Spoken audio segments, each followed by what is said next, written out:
Welcome to Hubbard's Journey, and after 7 days cruising Alaska on the Star Princess, did we regret giving up our balcony for an inside cabin? We are breaking down every day of the cruise, from Seattle Embarkation and our Alaska port days to Dawes Glacier, the White Pass train, Victoria, and the excursions that were actually worth the money. And at the end, we will tell you whether we would cruise Alaska in an inside cabin again. Welcome to day 7 at Hubbard's Journey on the Inside Cabin Alaska Cruise. Day 7 is Victoria. Matter of fact, we're going to talk about Victoria as we get towards the end of the video. What we're going to do with day 7 is we're going to talk about a complete recap from day 1 all the way to day 7. Day 1 was Embarkation Day. What did you think of the embarkation process?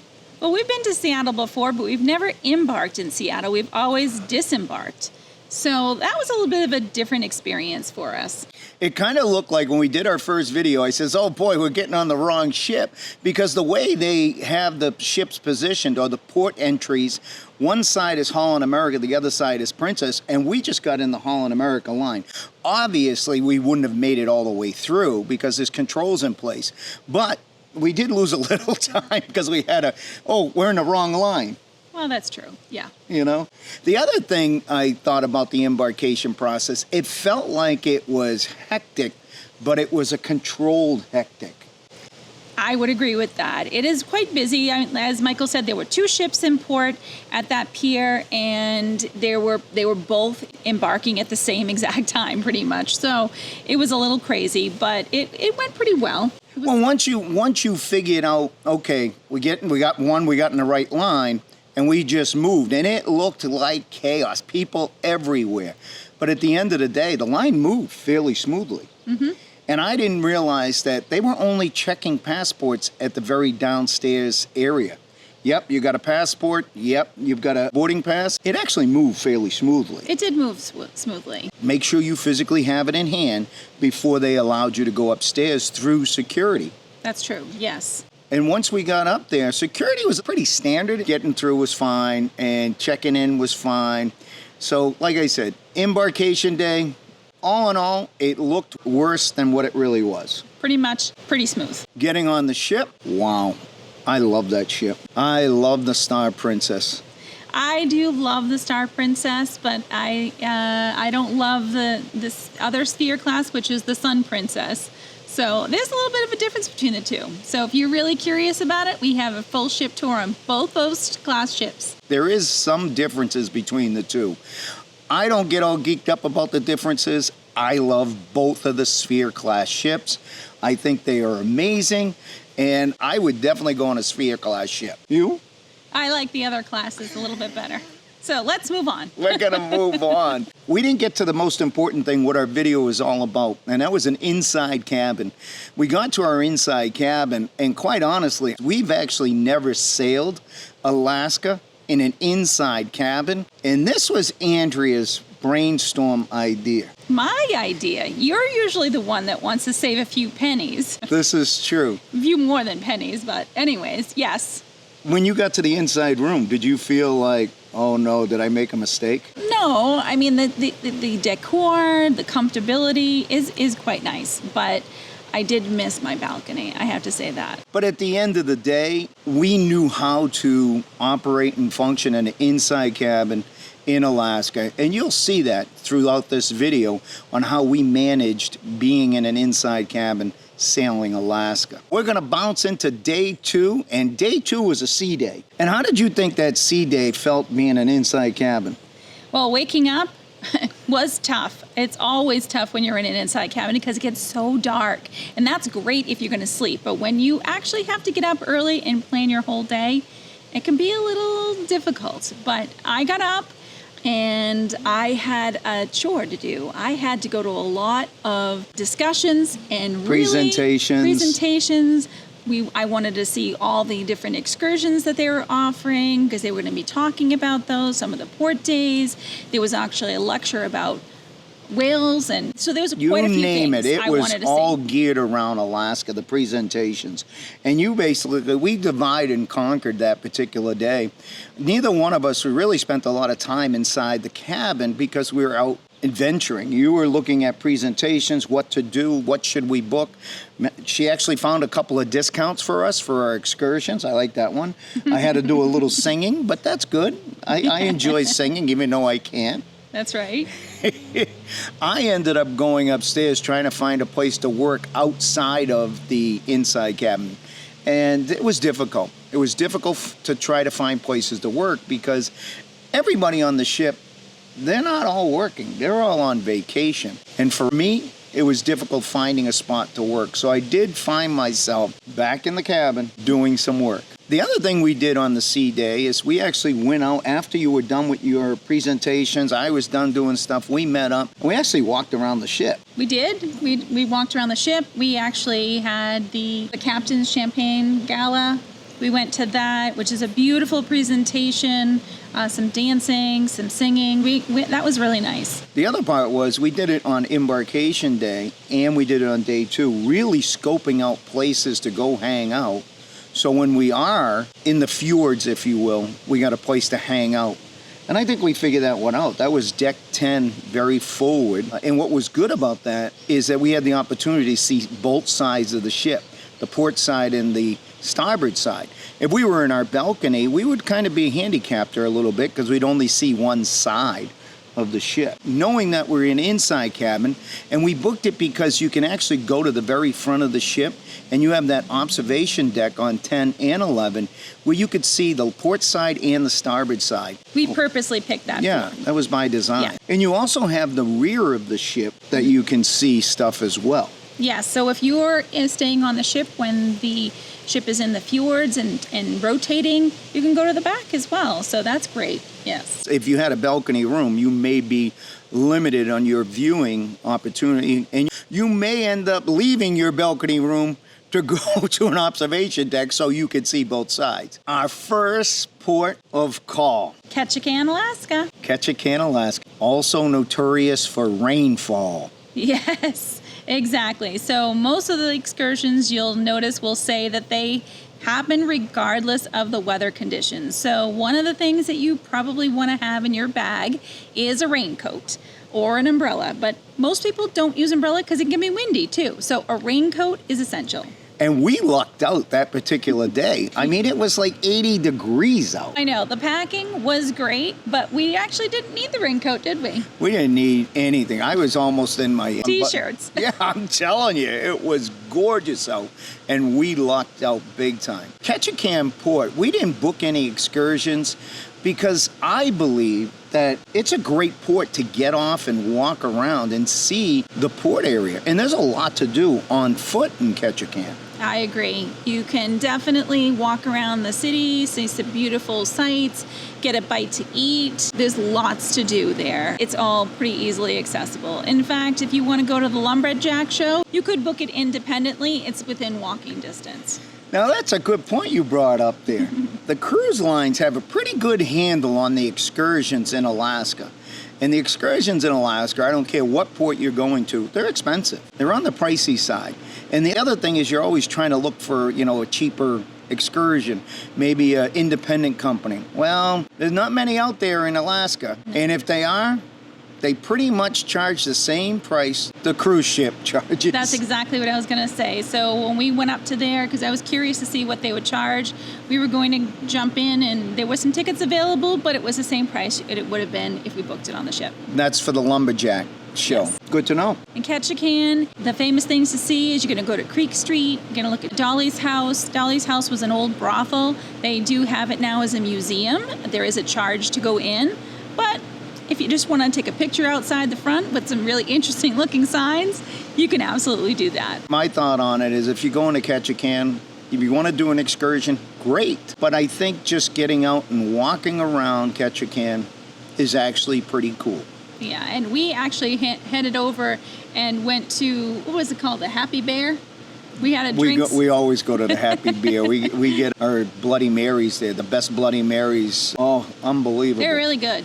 They make them just like I make them. This is true. They make them with pickle juice. I gave away the secret ingredient, pickle juice. All right, let's move on. Day number 4, another port day. Kinda. This is a very interesting one because on the Star Princess, or Princess in general, because I believe that they do this with the other cruise lines, other ships as well, the half day is Dawes Glacier. That means you are getting up very early if you want to see the glacier. The difference with the Star Princess is she only does a half day in Dawes Glacier. So you definitely have to get up very early if you want to see any part of the glacier. Some of the other cruise lines will spend a full day in the glacier in the fjord. So you have a little bit more time if you want to see the glacier. You're not going to miss it. But on our sailing, it was only the morning. So we had heard from a few people who actually missed seeing Dawes Glacier, even from the ship, because they didn't realize how early they had to get up. How early did we have to get up? We were up at 4 a.m. We were up at 4 a.m. because we were doing an excursion. But we were at the glacier, the ship was at the glacier at 6 a.m. Yeah, but the other reason why we got up so early was not necessarily just for the excursion. We actually wanted to see what it looked like from the ship. So we were actually on deck 10, observation deck, opportunity to see it on the port side and the starboard side, and it was great. And we did get up early. And the other thing I want to mention on that, in Alaska, you really don't get to see a lot of the ship if you're doing excursions. And what I mean by that is, in Alaska, you got to get up early, you get back to the ship late, you sleep, eat, that's it. All you're doing is Alaska excursions. For us, anyway, if we decide, oh, let's go to the casino, let's go to a show, let's do this, let's do that, we'd have a tough time meeting our excursions, wouldn't we? Yeah, we did do a little bit of it, but not nearly as much as we normally would do. Yeah. And that's true. And so Michael mentioned that we did get up early to see the sail in. So that's really a great thing to do, because if you can get up there early in the morning, it's very quiet. It's usually a good opportunity to see whale sightings. And in fact, we did see quite a few whale sightings. Unfortunately, didn't get everything on film because it was kind of far away, or we just out of view at the moment. But we got some good shots in the video, day 4 video of whales. It was very cool. Let me take this back a little further. If I was in a balcony cabin, I might have missed some of the stuff that we saw on the deck 10 observation. Yes, I think you probably would have. You're not going to see the actual coming into the fjord, the carving of the ship kind of through the fjord. I think that's the difference of a balcony, right? And that's part of the thing that I missed about having a balcony is I do like waking up really early and opening up the curtains, if you do close them, and looking out and seeing that first light and calm waters and everything else. But you're only seeing the side of the ship that your balcony's on. And you're paying a premium. You are. Because when we did the research, basically if you do a balcony cabin, you're paying roughly $1,000 to $2,000 extra per passenger. So it could reach up to $4,000 additional fees to have a balcony for 2 people. Yeah, it can get very expensive. So for us, we opted to spend that money on excursions. And that brings me to the best excursion we did on this entire trip. I don't know about that. It was, Well, they were all freaking awesome. It was one of the best. All right, it was. All right, I'll give you that. It was one of the best. So going to Dawes Glacier by a small boat or explorer boat is an ultimate first-time Alaska excursion to do. So if you've never been to Alaska before and you're going on a cruise, I highly recommend doing it because you're going to get up close to the glacier, which is why you go to Alaska. Most people go to Alaska to see a glacier in some form. There's many different ways. Wildlife. Wildlife as well, but there's many different ways to see a glacier. You can see it by seaplane, you can see it by helicopter, and you can see it by a small vessel. Kayak, there's some of the things that you can do. But for us, this was really an amazing way to see it. So we've done it before, and we did it again. And I have to say... We did it on Sawyer Glacier. This was a completely different glacier. But the same excursion, same type of excursion. Similar excursion. Even though it was a similar excursion, it was still just as good as the first time that we did it. And I remember when we booked this, I was hemming and hawing. It's $400 a person, blah, blah, blah. But I do remember that first time we did it, we were ecstatic. We literally came back to the ship. On that one, it didn't take us back to the cruise port. The last one we did took us back to the ship where the ship stayed in the fjord. So there's a difference. So there's 2 explorer type excursions. One of them is roughly about 3 hours. The other one is 8 hours. And so what Michael's talking about is on the Star Princess, as I mentioned, we were only in Dawes Glacier for half a day. And then the cruise ship sailed on to Juneau. Just left us there. Exactly. And so after we did our small boat to the glacier, it then shuttled us back in the small boat, all the way back to Juneau, Alaska. And that's why it's 8 hours. Whereas some of the other cruise lines, as well as some of the other itineraries, if your ship is staying in the fjord longer, those 3 hours will do a morning time there and back to the ship, as well as an afternoon usually, and there and back to the ship. And so each time you're coming to and from the ship, which is in the fjord somewhere. You really got to check out that video, Dawes Glacier. I mean, amazing. It was amazing. It's a great video. I would call that an evergreen video. Everybody will watch it if you're going to Alaska. It's worth the watch. Thank you. Wildlife. Yes, it's amazing. Cabin. I mean, everything. That's a great excursion. So when we got done, like I said, our cruise ship just left us there. And we were on this little ship. And that little boat brought us back to Juneau. Yes. We got back on our ship, the Star Princess, and then we had lunch. Correct. And then we went right back out to Juneau, Alaska, which I love Juneau. Yes. Juneau is the capital of Alaska, and it's only accessible by a boat or a seaplane. You can't drive there from mainland Alaska, so that's an interesting thing, but it is really a very cool place to walk around and see things. We've done many other Alaska excursions. We've done helicopter on Mendenhall Glacier. We've actually taken a city bus, only $2 at the time, all the way out to Mendenhall Glacier. We've walked the entire town. I've got a particular bar there that I have a little soft spot for because of all the memorabilia in the bar. And that's called the Alaska Hotel Bar. That's right.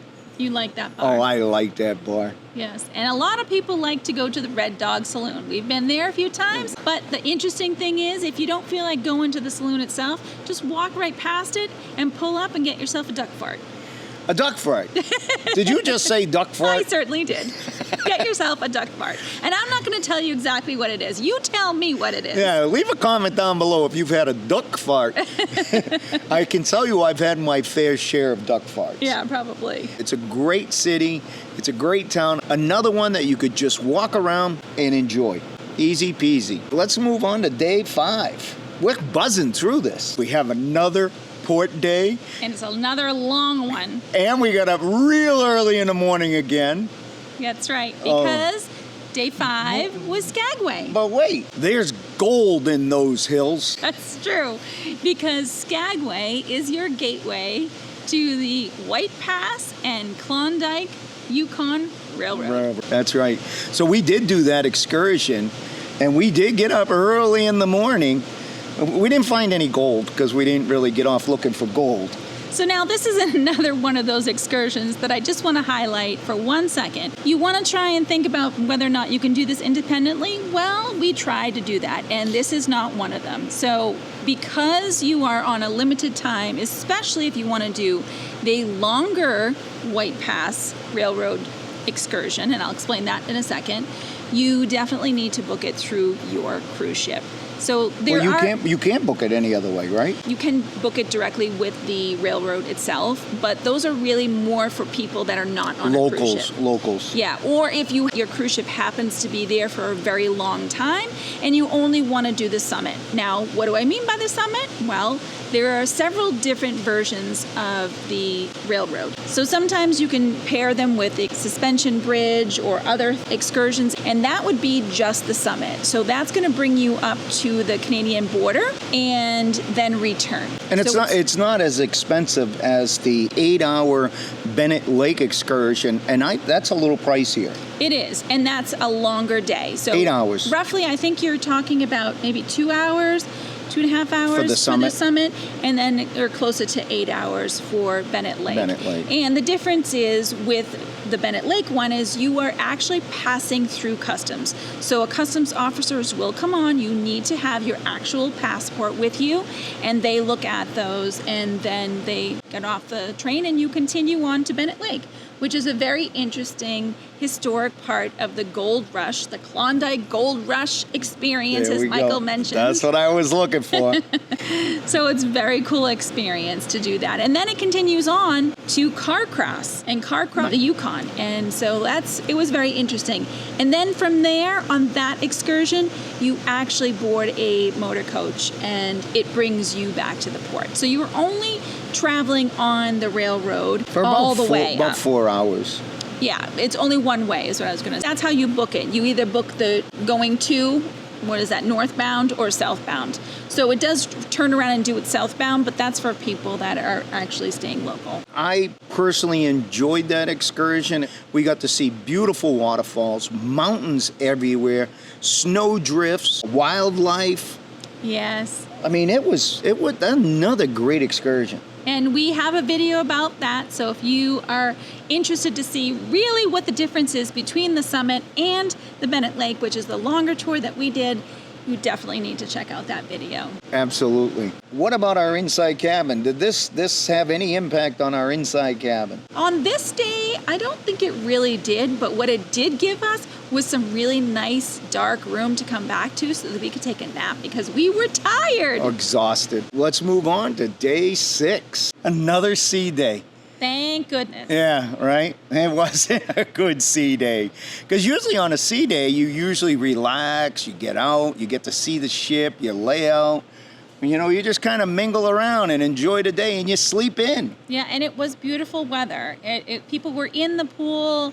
They were out and about. We had amazing weather. The sun was out. It was beautiful. And unfortunately, we did not enjoy it, did we? We worked from early morning to about lunchtime, and we focused. Basically, our inside cabin turned into a newsroom. We were doing investigations. We were doing editing. We were looking at video footage, and it was the Caribbean Princess lost power at sea. You got to check that video. It was one of our breaking news videos. But that basically consumed our day as YouTubers. It was important for us to get that video out. Yeah, sometimes we're actually working on videos after the fact of like an excursion, like we've just mentioned before, and we're trying to get those out to people so that they can plan ahead for certain things. And sometimes we're doing, like Michael said, a breaking news video, or at least he is. No big deal. We got some information out there. We got stuff out for our viewers and people that were looking for that Caribbean Princess blip. They got it up and running fairly quickly. They did. We went up. We got our normal sea day lunch, usually Mexican and stuff like that. We like that Mexican Lido area there. We do. It is great. Andrea's right. It was beautiful out. We found a place outside and just hung out in the sun for a little bit. Not very long because we were invited to the Captain's Circle party that day. That's right. So if you are a platinum or an elite, you actually get an invitation to a Captain's Circle party. And it's always a really nice party to go to. But on the Star Princess as well as the Sun Princess, it's in the dome. And so it's usually really pretty. It's really a nice event. Princess does a great job with their loyalty program. I think it's probably one of the best loyalty programs at sea. I really do. I think they do a great job with it. And it's also a great time for us to kind of say hello and socialize with some of the people that we meet on the ship. They're so nice. Oh my God. We had our subscribers come out. Hey, we know you guys. Yeah, that's true. We had crew members. We had 4 different people come out. Oh, we know your channel. You guys do a great job. And it just makes us feel good when people do that. Because we do put a lot of hard work into what we do to try to get the information out there. And keep in mind, we try to be entertaining and informative. And sometimes you miss the information because we're maybe too entertaining. But there's really information in there. Somewhere in there. I agree with that. Day 7 is right around the corner. We're in Victoria, British Columbia. Guess what? It turned out to be another sea day for us. Well, it's a sea day for almost everybody because you arrived in Victoria, Canada at 7 p.m. British Columbia. Oh, there you go. British Columbia. Canada. Okay. At 7 p.m. Yep. You heard me right. You arrive there at 7 p.m. and you don't leave until what? It was around midnight. It was supposedly supposed to leave. Yeah. But you know what? Victoria, British Columbia is probably one of the main stops all cruise ships hit before they come back to Seattle.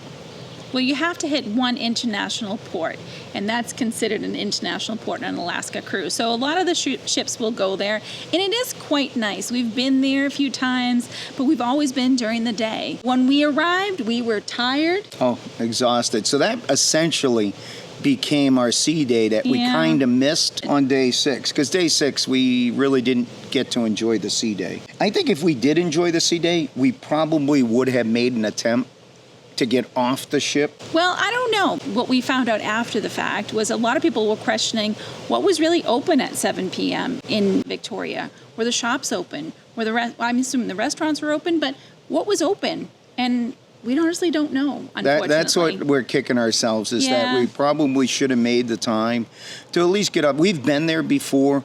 It's a beautiful city. We've walked almost the entire city, but we've never been there at night. It would have been nice to report out on.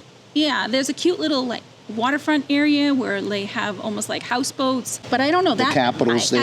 I would think that maybe that's probably closed at night. The Capitol building is probably lit up. That probably is beautiful, but the restaurants and everything else. The waterfront's got flowers everywhere. Yeah, so I think honestly, if we were to have gone, from what I heard from most people, is they took a taxi to the city center, because we've always walked before. It's a little bit of a walk. It's not super long, but it is a walk. Because it was so late and getting dark, or at dusk when we arrived, I think we probably would have taken a taxi. So this is where we say, if you were in Victoria and you were there at night, tell us, what did you do in the comments below? Leave a comment down below. How did you feel walking around? Did you take a taxi?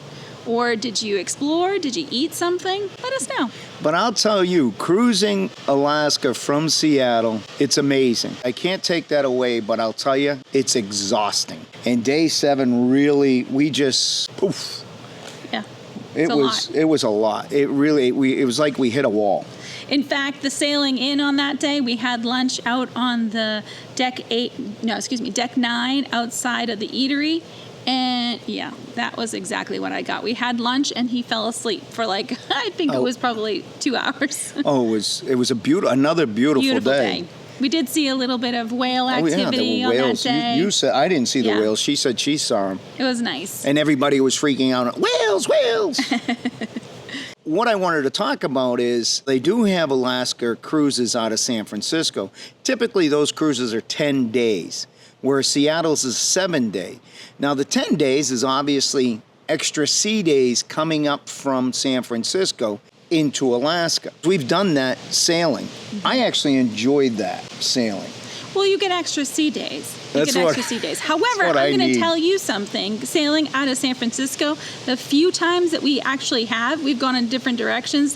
When I say this, it's always windy and very, very bumpy. So if you are anybody who has motion sickness at all, you might want to bring yourself some Bonai. That's my personal preference. I actually enjoy sailing out of San Francisco because I like the additional sea days. It gives me personally an opportunity to just unwind and just enjoy the ship. Not that I didn't do that on the Seattle sailing. I did do some of it. Yeah. But it was a bang, bang, bang, bang, bang, bang. You're almost ready to go right away.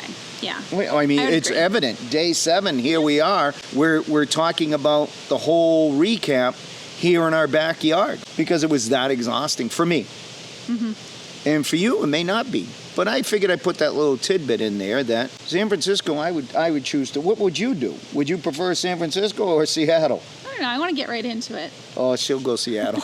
Yeah. You got to check out our disembarkation video. We've got that right after this. It's coming out maybe in a day or two. Disembarkation Seattle. So you get to see what that process is. Not only that, but we also booked a hotel in Seattle when we disembarked. So instead of taking a hotel when we came, because by the way, when we came, we actually flew in the day of the cruise. That was a little much, but we did. We flew from Las Vegas the day of the cruise right to Seattle. And matter of fact, that wasn't enough for us. We took a train, we took a bus, we took an Uber to get to the ship. That's another video you should check out. That is definitely a video you got to check out. So we stayed in Seattle when we got back, and we enjoyed Seattle. I did. Yeah. Did you? Absolutely. Yeah, absolutely. It was amazing. So make sure you check out Hotel in Seattle. If you're really more here because you're interested in the Star Princess, we also have a full ship tour on the Star Princess, as well as some reviews of something like Spellbound or Americana Diner, which are only on the Sphere class. That's the Sun or the Star right now. I love that class ship. Check out our ship tours, check out our cabin reviews. We do those as well. All right, Andrea, I'm going to ask you a question. Since this was your brainstorm idea, and we're here on day 7 and we're wrapping this up, do you really need to book a balcony cruise when you're sailing Alaska? Or can you be okay with an inside cabin? Well, I think that is an individual question, but I'm going to give you the highlights. The first thing is, can you do it? Of course you can. And are you going to save some money? Absolutely. So the only thing is, you do need to plan. Plan ahead for your port days, plan ahead for your weather situation, and being able to get out on deck, because that's really where you need to be when you have an inside cabin. And it's probably where you need to be if you have a balcony as well. That's right. My take on it is, it's okay to do an inside cabin to Alaska. It just means you have to do some more planning, like you said. I look at the money personally. She doesn't look at the money as much as I do. All right, that's true. You do. But not as much as I do. No, but I'm willing to spend the money where I want to spend the money on the excursions. That's what I was going to say. That is true. If you're going to save the money on an inside cabin because you want to do a lot more excursions, absolutely go for it. You'll enjoy the excursions way more than you would have that balcony that you would have paid more money for. Can I ask you another question? Uh-oh. So, sailing Alaska, a 7-day cruise, it is bang, bang, bang, bang. Only 2 sea days. The other 5 days, you're doing something in a port. What'd you think of that? It's exhausting.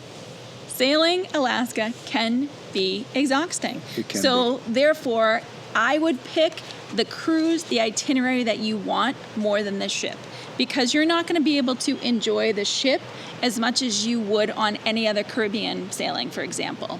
I think you just sold an inside cabin, because basically you're go, go, go. Sleep, eat, get off the ship. Really what I sold, I think, is don't look at the ship first. Look at the itinerary first. The itinerary, that's what we typically do anyway, is look at the itinerary is the most important thing for us. Price, itinerary, and then the ship. Mm-hmm. That's basically the way we look at things. I got another question for you. Uh-oh. What about excursions when you're sailing Alaska? Do you have to do them? My feeling is, if it's your first time in Alaska, absolutely. But they are expensive. So pick your favorite and do that one. Don't skimp, just pick one, at least one. And then the other days, you can maybe just walk around port and save some money. That's how we've done it. We've done Alaska many times. My feeling is Alaska's not going to be a one-and-done bucket list for you. Even though you're going to go back. You will go back. You will go back. We thought we checked the box so we wouldn't go back. Yeah, we went back a few times. We've gone back a few times, but each time we've gone back, we've done another bucket list excursion because they are really expensive. So pick your favorite, do at least that one.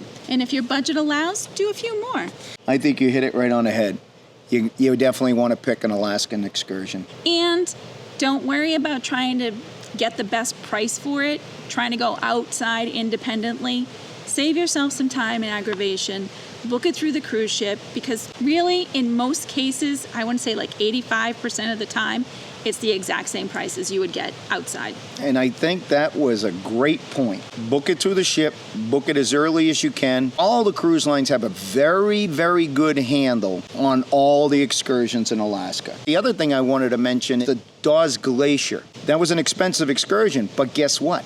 It wasn't online. We looked, we couldn't find it. And Andrea said, I just went to the presentation, which was a good thing that you did on day 2. She went to all the presentations. She discovered that we can get an additional 10% discount. But the other thing that she discovered was that excursion was available. Yes. So that's an interesting excursion. So it should show up for you in the actual scenic cruising day. If you don't see that excursion, sometimes it's located under the embarkation day or disembarkation day. Sometimes they put it different places.